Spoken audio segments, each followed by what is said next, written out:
Number 2 most wanted sa lungsod sa Minglanilla o Kanhi Konsehal sa Barangay Tulay nasikop atol sa one-time big-time operation nga gipahayon sa kapulisan.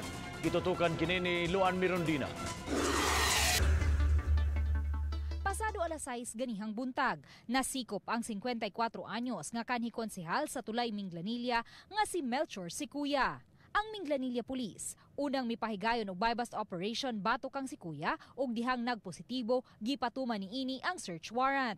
Nakuha sulod sa panimay sa kanhi konsehal ang usa ka 9mm revolver, usa ka medium pack ug unom kagagmayng sachet sa gituhuang shabu lakip na mga drug paraphernalia.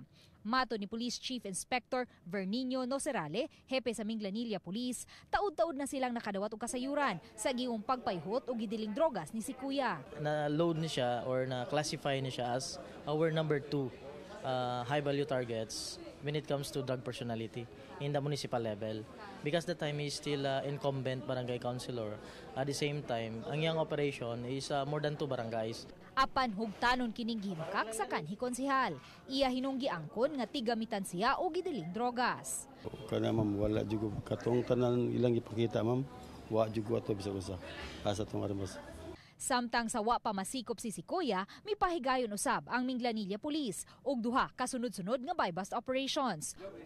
Unang nasikop si Isagani Kasyaw, 47 anyos, kinsa nakuhaan og 8 ka sachet sa gituhuang shabu didto sa sitio Bakay, Barangay Tulay. Samtang pagka alas 4:30 kaganihang kadlawon, nasikop usab ang mag-inahan nga sila si Maria Victoria Macaraya ug Adrian Manuel Macaraya. Ang mag-inahan nakuhaan og 5 kagagmayng sachet sa gituhuang shabu.